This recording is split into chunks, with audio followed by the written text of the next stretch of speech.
Ashley, you want to come up and do your name?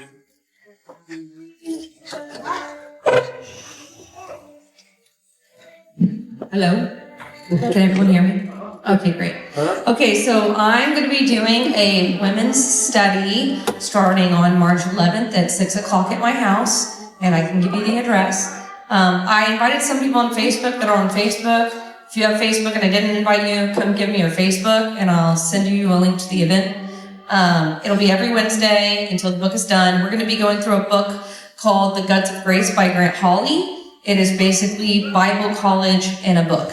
And so I think it'll be really good. I'm excited. We'll have some fellowship. We'll drink tea. We'll read the book. We'll talk. It'll be great. So if you're interested, let me know, and I will get you my address. So. You have to be 18 or older and a woman. All right, Ralph. All right, so the men's retreat is this weekend, Saturday. We will be leaving the church parking lot at 1 o'clock. So if you show up at 1:20, you missed your ride. Is it Saturday or Saturday? Saturday. Bill, sorry, the church? The new building church? Yeah, the new building church. Okay, so at 1 o'clock. Got it. You know, Which church? yeah. Yeah. It starts at 3. It's an hour drive. 3 hour time. It's an hour drive, and we want to make sure we have enough people, and we need 2 tables that we can get them close to each other. So that's why we're giving ourselves that hour leeway. So there's still room if you want to sign up. There's papers back there. You can just fill out and turn in. Get your mic, please. Hello. I don't think it's on. I don't think it's on. It is on. David. Hello. It is on. Hello. Good, I didn't like this thing.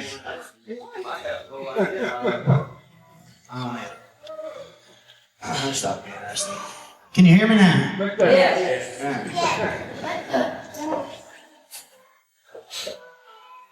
David, that one just. Be careful on that.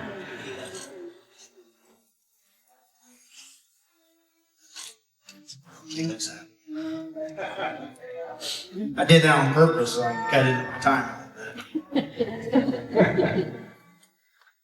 All right, can you hear me now? Yep. All right.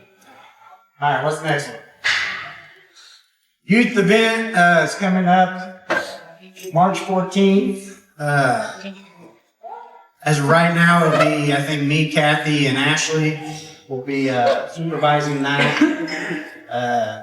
That should be a fun event for the youth. First annual Pathway of Courage is March 15th. We'll have a luncheon afterwards. Get with Sherry if you're going to bring anything. I think she said the only thing we need is the desserts. So if you plan on bringing anything, get with Sherry and let her know.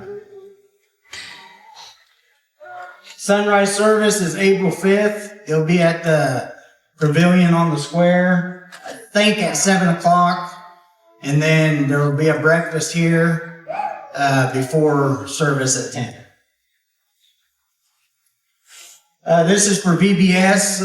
We'll have a sign up in the coming weeks for anybody that wants to sign up for VBS.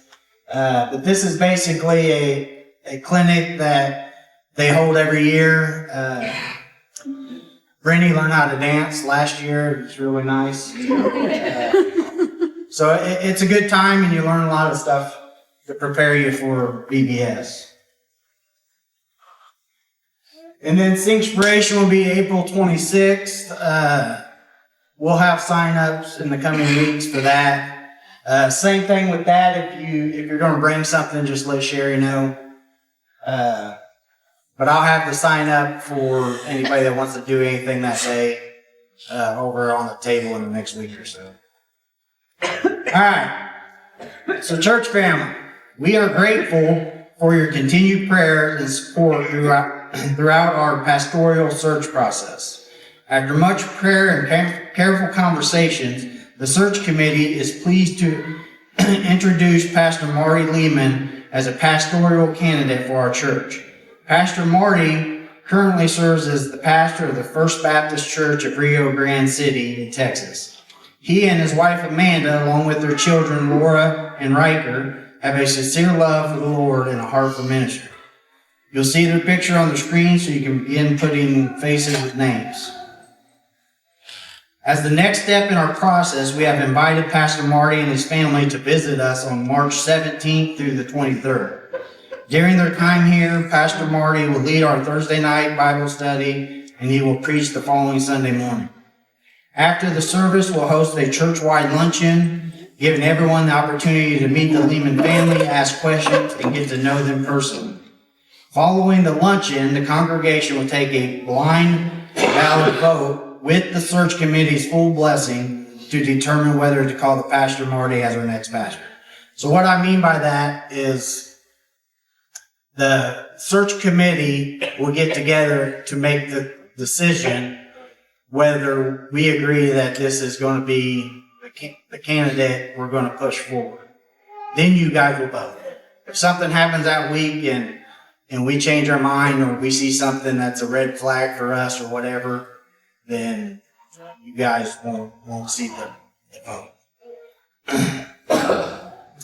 We ask you to continue prayers for our church and for the Liebman family and for God's clear leading as we walk through the important season together.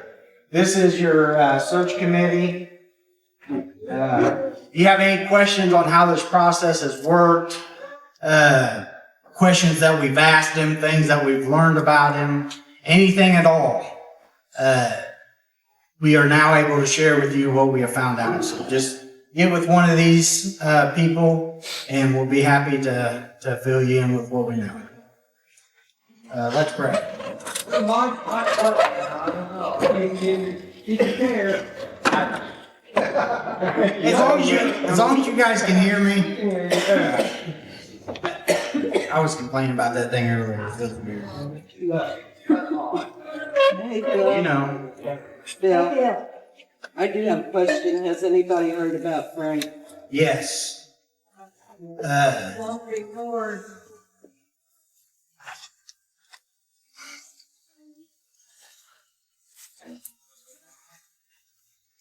Can you hear me? No. Is it on? Yeah. Yep. I pushed the button. That's It's extent of my expertise. Good job. Tracy's on the job.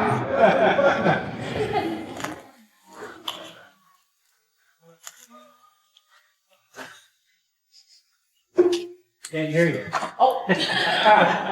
That thing will drive you nuts.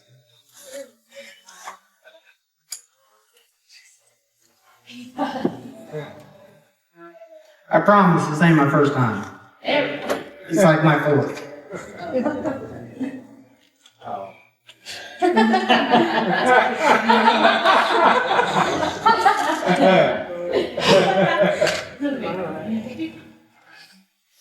Can you hear me now? Yes. You guys are laughing way too hard.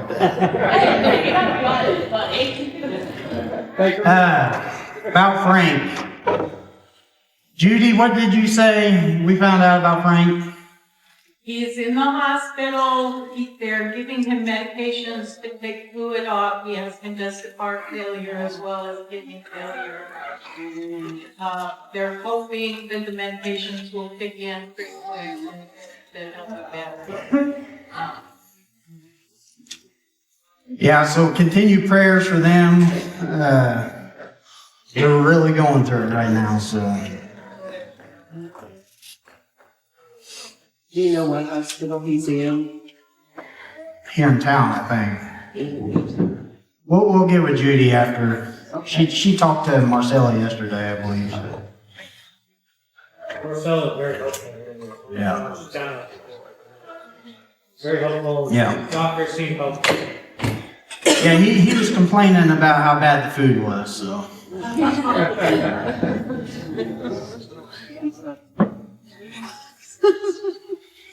Something I found out about Brother Marty is he's 6'5". I am 6'3". So I'm really unsure how Pastor Wayne's going to keep up this "he's 6 foot tall" thing going, standing next to us. That should be interesting. So I want you guys to raise your hand if you've ever prayed and thought, God, you could fix this really fast if you wanted to.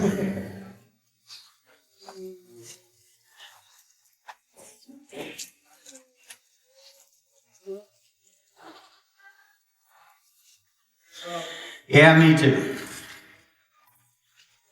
The Bible never hides suffering.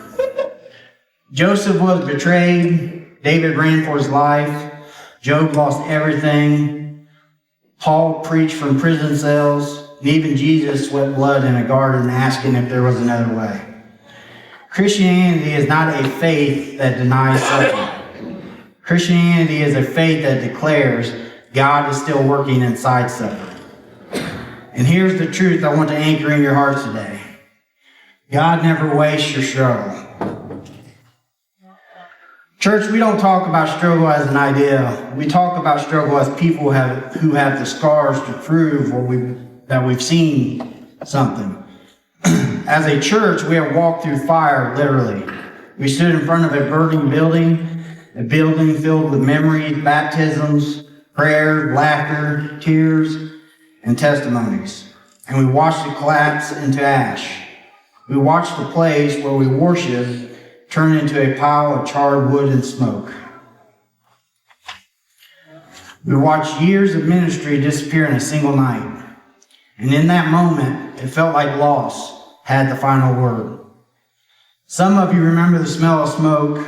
Some of you remember the sound of sirens. Some of you remember the sinking feeling in your chest as you wondered, Lord, what now? But hear me when I say, fire does not stop God.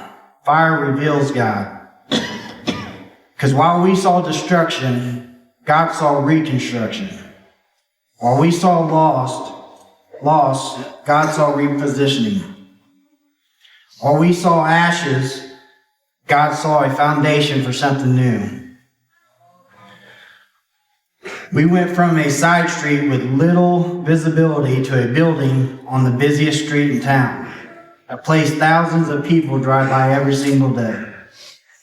We didn't plan that. We didn't orchestrate that. We didn't strategize that. God did that. The fire didn't destroy us. The fire refined us. The fire didn't end our story. The fire ignited a new chapter. God rearranges churches like we rearrange furniture. You swear it looked better before until you stub your toe 3 times and realize maybe change was necessary.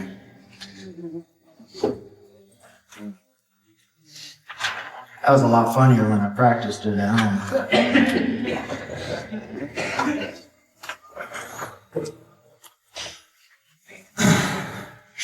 Struggles are not interruptions in God's plan. They are instruments in God's hand. Let's take a look at some hard truths about struggles. Struggles teach us patience. In James 1:2-4 says, My brethren, count it all joy when you fall into various trials, knowing that the testing of your faith produces patience. But let patience have its perfect work, that you may be perfect and complete, lacking nothing. Now you guys know I'm weird, and I think about weird things. That's enough from the peanut gallery. You weren't supposed to agree with that. How many more years? Yeah. Danny, before you're in this class? Don't remind me. The very first time I ever read this, I was a young Christian, and the one I read, I think it said, consider it pure joy, was the translation. And I can remember thinking, that's the dumbest thing I ever heard. You're supposed to consider pure joy in your struggles. That just sounds outrageous to me. I thought I could picture somebody coming up to someone and say, "Hey, how's it going today?" And you're like, "Oh, I'm doing great. I just lost my job, my wife left me, and my dog ran away. But I sure am joyful." That's the way I processed this the first time I read it. But James is not telling us to enjoy pain. He's telling us to refrain pain. Trials are not joyful because they feel good. Trials are joyful because they produce something good. Patience is not passive waiting. Patience is active trust. Think about a skyscraper. For months, all you see is dirt being moved, holes being dug, concrete being poured. People drive by and think, are they ever going to build something? But the most important work is happening underground. If the foundation is rushed, the building will collapse. Some of you feel like your life is stuck in the foundation phase, hidden, slow, unseen. But God does his best work in the places no one applauds.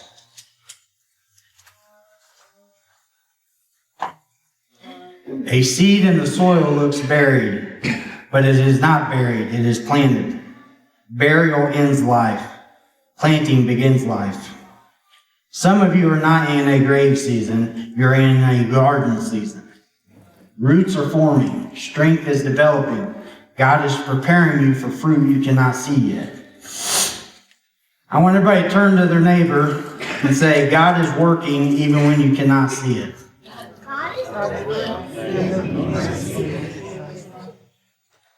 Now turn to your other neighbor and say the same thing.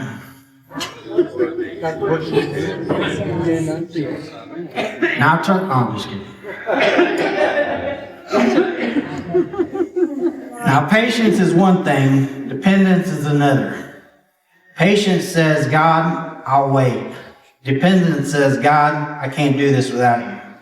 And that leads us to the next truth. Struggles drive us to dependence. In 2 Corinthians 12:9 it says, and he said to me, my grace is sufficient for you, for my strength is made perfect in weakness. Paul begged God to remove the thorn. God did not remove it. He repurposed it. Weakness is not God's punishment. Weakness is God's invitation. As humans, we love control. Some more than others. We love schedules, plans, routines, backup snacks for our backup snacks. But control is an illusion. Life can change with one call, one phone call, one diagnosis, one accident, one unexpected loss. Weakness strips away the illusion that we are self-sustaining. Jacob wrestled with God and walked away limping, but blessed. Sometimes God will wound your pride to heal your soul. Some of you are exhausted, not because life is too heavy, but because you're carrying it alone. God never asked you to hold your life together. He asked you to hold on to Him. Dependence doesn't just change what you do, it changes who you are. And that's where God is heading. 3, struggles build Christ-like character. I better slow down. I don't know how I'm going to slow down, but I better. Romans 5:3-5. We also glory in tribulations, knowing that tribulation produces perseverance, character, and character hope. So Paul gives us the progression. Tribulation leads to perseverance leads to character, and character leads to hope. God is not just getting you through something, He is forming something in you. A diamond is carbon, the same material as pencil lead. The difference, pressure, heat, and time. God uses pressure to turn ordinary faith into extraordinary resilience. Anybody can worship when life is good, but heaven leads in when someone worships through tears. when someone sings through heartbreak, when someone praises God while walking through fire. That kind of worship carries weight. It carries authority. It shakes hell and terrifies Satan. Church, character is not built when life is predictable. Character is built when life fractures. And I never want to preach about suffering from a distance. I want to walk into it with you. I was 17 years old when I lost my dad. 17 is supposed to be dreams and beginnings. Instead, I stepped into adulthood with a funeral. I remember the stillness, the silence, the look on people's faces when they didn't know what to say, the realization that there would be milestones he would never see. You don't just lose who they were, you lose who they would have been in the future. Grief sneaks in through ordinary things. A smell, a song, a phrase, someone says. It walks in carrying memories you weren't ready to reopen. I always said growing up that was like one of the worst things. I just couldn't stand to hear somebody say, it gets better with time. It doesn't. It gets easier to handle it, but one thing, one song, one smell, one thing can just flood it back like it just happened yesterday. Years later, on December 15, 2011, I lost my mom on my son's 5th birthday. Trying to hold celebration in one hand and heartbreak in the other. There were nights where prayers sounded like sighing. There were moments where worship felt like survival. Grief turned into numbness, numbness turned into avoidance, and avoidance turned into running. I became a professional socializer, surrounded by people, busy and distracted. Drinking was a big part of that, but it wasn't the issue, noise was. Noise kept me from stillness. Stillness forced honesty. Psalms 46:10 says, "Be still and know that I am God." Stillness is terrifying when your heart is hurting. That season cost me my marriage, and losing the marriage is a grief all in its own. And loss kept coming. I lost both my parents, a sister, grandparents, uncles, cousins, friends, co-workers, and mentors. Loss has touched my life in every way you can imagine. Murder, suicide, drug overdose, cancer, car wrecks, heart attack, stroke, etc. Some losses were expected, some were sudden, some were violent, some were senseless. Each one carved something out of me. Each one reshaped how I saw God. I didn't stop believing in God, I just stopped believing He was close. But in the wilderness, it's not abandonment. The wilderness is preparation. Even while I was running, God was pursuing. Even when I filled my life with noise, God was whispering. Healing didn't happen overnight. It happened step by step. God rebuilt my life like restoring shattered stained glass. God never wasted my struggle. And that's the one thing about God. He never heals you just for you. He heals you so you can help someone else. Struggles equip us to comfort others. 2 Corinthians 1:3-4 says, "The God of all comfort, who comforts us in all our tribulation, and we may be able to comfort those who are in any trouble." God comforts you so that you can comfort others. Your scars become someone else's survival guide. A nurse who survived cancer walks into a chemo room differently. She knows the fear, she knows the sickness, she knows the midnight questions. Her presence says, "I've been where you are, and you can make it." Our church has scars, but our scars are not signs of defeat. They are signs of survival. We can say we've been there. We wondered how to keep going, but God carried us. If I want to learn how to shoot a gun, I'm not going to ask somebody who's only watched YouTube videos. I'm going to look at someone like Sean, who's seasoned, steady, and proven. Someone good enough to make Pastor Wayne think he actually has a chance of beating him someday. And if you want a workout trainer, you don't want me teaching you fitness. My idea of cardio is chasing ice cream truck. Once again, you guys like it hard. You guys want someone who's put in the reps, sweated through the workouts, and actually transformed their body. That's what God does with us. He takes our pain, your scars, your experiences, and turns them into wisdom and comfort for others. So who in your life needs the comfort you've received?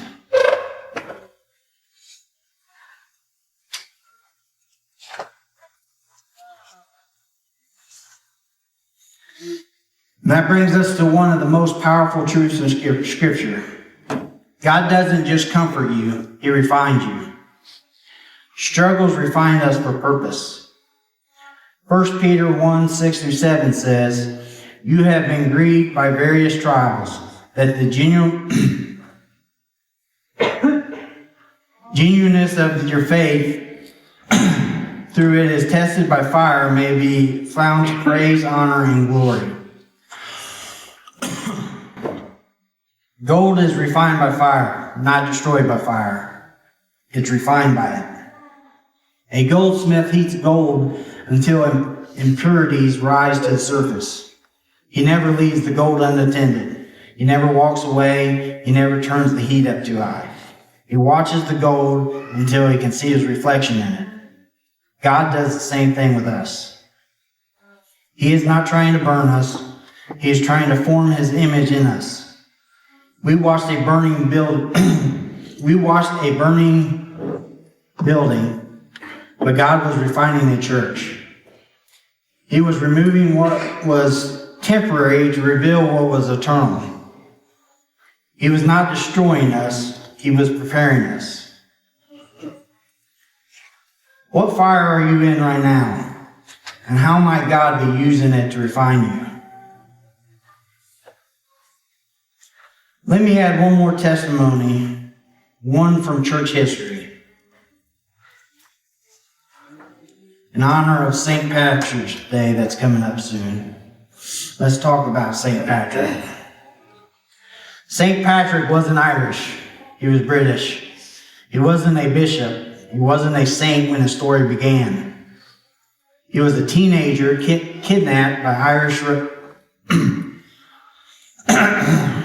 Irish raiders, taken from his home, enslaved for 6 years, isolated, abused, and forgotten. But in that lonely field, tending sheep, Patrick learned to pray.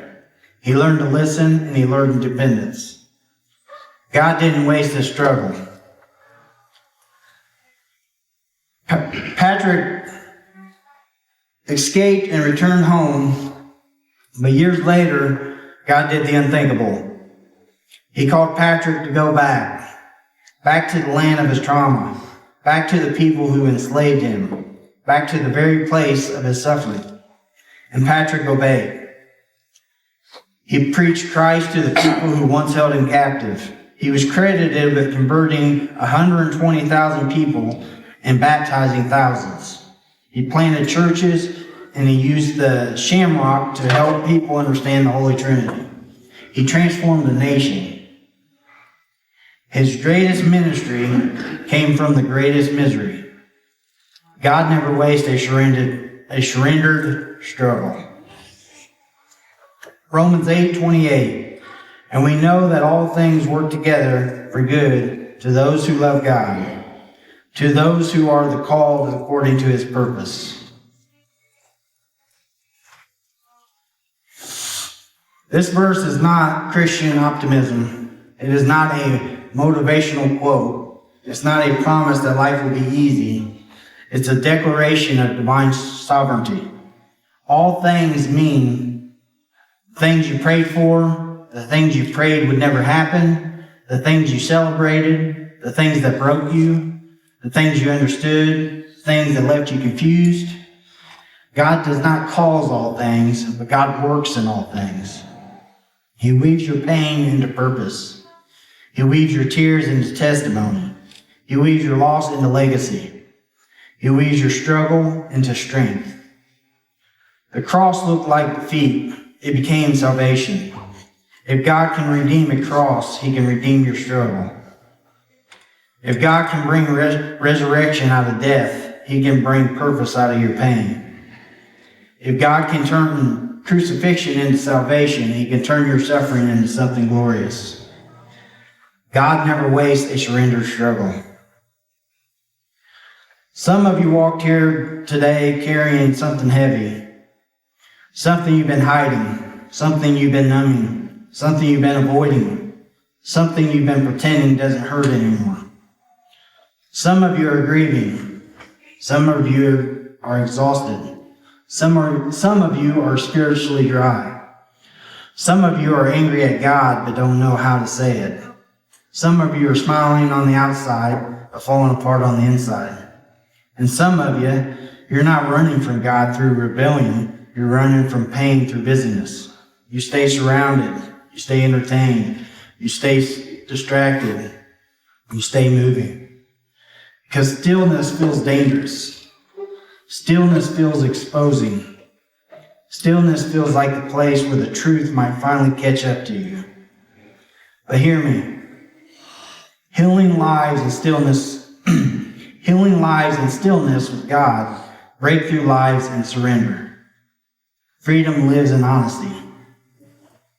If you're grieving, you are spiritually tired, if you're hiding pain behind noise, if you're carrying something you were never meant to carry, quit running. Not because you're weak, but because you're human. Not because you failed, but because you're tired. Not because you're broken, but because God is ready to heal. This is not a place of shame. This is a place of exchange. You bring your pain, God gives you peace. You bring your regret, God gives you mercy. You bring your exhaustion, God gives you rest. You bring your sin, God gives you forgiveness. You bring your ashes, God gives you beauty. As Hard Fought Hallelujah plays, I invite you to step out of your fear, step out of your pride, and step into the presence of God who loves you.